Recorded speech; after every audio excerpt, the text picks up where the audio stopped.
Hello everyone, I am Dr. Gitika Thakur, working as a consultant in Motherhood Chaitanya Hospital, Sector 44C, Chandigarh. आज हम discuss करेंगे gestational diabetes.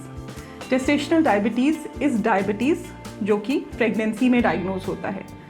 It is very common these days and इसका कोई symptom नहीं होता है। आपको कोई भी सिम्टम ना हो, लेकिन जब आपका स्क्रीनिंग टेस्ट हो तो हो सकता है you are diagnosed with gestational diabetes. अब इसके रिस्क फैक्टर्स क्या हैं? मदर में obesity, previous history of gestational diabetes, parents में अगर डायबिटीज़ हो, और कुछ ethnicities are increase risk for diabetes and that includes Asians. That means all Indians are at a higher risk of gestational diabetes. अब इसकी screening कब करी जाती है? एक तो first visit of your pregnancy में एक जीटीटी टेस्ट है, जिसको ग्लूकोज पी के शुगर का टेस्ट भी बोला जाता है, वो कराया जाता है। अगर उसी टाइम पे आपका जीटीटी डिरेंज्ड आता है तो you are label gestational diabetes.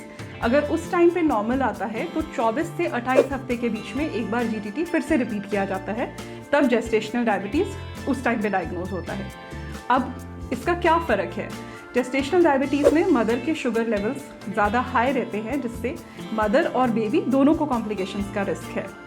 Baby में कॉम्प्लिकेशंस हो सकती हैं कि वज़न ज़रूरत से ज़्यादा बढ़ सकता है, जिसकी वजह से नॉर्मल डिलीवरी में प्रॉब्लम हो सकती है। उसके अलावा पैदा होने के बाद बच्चे का शुगर कम हो सकता है, जिसको हाइपोग्लाइसीमिया बोलते हैं। उसकी वजह से बच्चे को मल्टीपल प्रिक्स करने पड़ सकते हैं और हो सकता है कई बार उसे ड्रिप भी लगानी पड़े। साथ में जब वो बच्चा बड़ा होता है तो उसको डायबिटीज़ होने का ज़्यादा रिस्क होता है as compare to a baby जिसकी मदर को जेस्टेशनल डायबिटीज़ नहीं होता। Now coming on to the management एक होलसम अप्रोच है। सीधा ही दवाई नहीं शुरू करी जाएगी आपको अगर आपको जेस्टेशनल डायबिटीज़ डायग्नोज होता है। सबसे पहले हमें डाइट पे ध्यान देना है और एक्सरसाइज पे। तो सबसे इंपॉर्टेंट है कि डाइट से शुगर हटा दी जाएगी। एक डायबिटिक डाइट चार्ट आपको दिया जाएगा। शुगर, आलू, अरबी, शलगम, ये सारी चीज़ें हटाई जाएंगी। उसके अलावा आपको एटलीस्ट 60 मिनट्स दिन में वॉक करना है। लगातार वॉक करने लगेंगे तो नहीं कर पाएंगे, तो 10 मिनट खाना खाने से पहले और 10 मिनट खाना खाने के बाद भी अगर आप वॉक करते हैं तो टोटल 60 मिनट्स वॉक हो जाएगा। 60 to 70% ऑफ द टाइम सिर्फ डाइट और वॉक करने से ही शुगर कंट्रोल में आ जाता है और कोई मेडिकेशन की ज़रूरत नहीं पड़ती।